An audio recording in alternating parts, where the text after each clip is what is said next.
The slow progression of queer representation in media goes back to early filmmaking in the 1930s and the Hays Code, and the deliberate characterizing queer stories into weak, sissified, or vilified characters, but they were codified in such a way to reinforce that this is bad behavior. Growing up in the early 80s, there was no representation on telly. You give them the label of queer and then you immediately like burn down their house, blow up their car, they get shot by a stray bullet. When you see it enough, it becomes what you start to believe about yourself. What about, any media representation where LGBTQ characters happen to be in it and are not dying or killing people or coming out to people, right?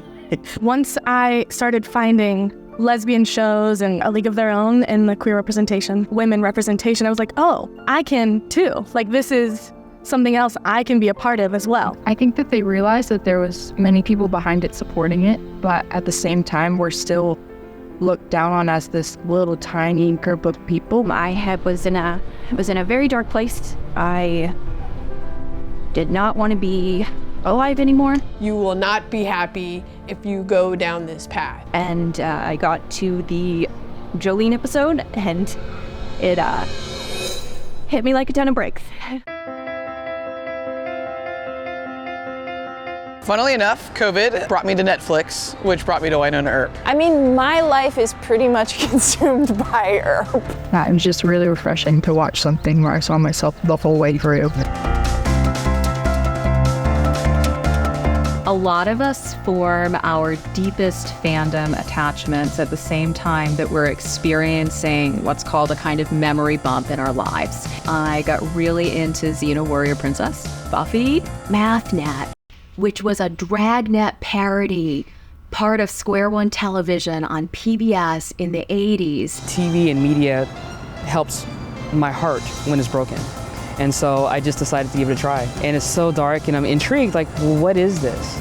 It was a kind of a wonderful moment of, needing an escape from the world of today.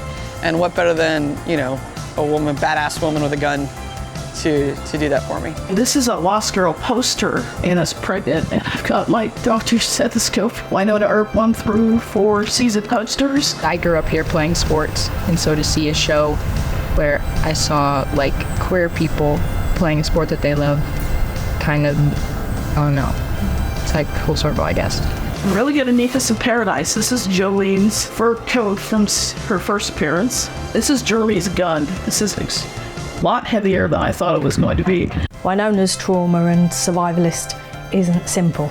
You understand what it's like when someone thinks you can't do something, or somebody thinks you're not worth loving because of who you choose to love. I think we need to shed the caution, frankly. I think the time for caution is past.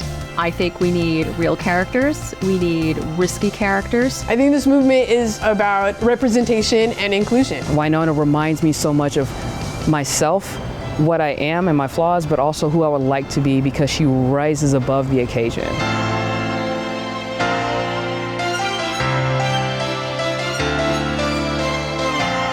Found family is the people you choose to have in your life that accept you completely, and you don't have to limit your personality or change who you are in order to be accepted. They just take you in as you are. Gay, straight, bisexual, doesn't matter who you are. It's just a community of people that want to be together and all have a common, I don't know if you'd call it a goal, but just a commonality together.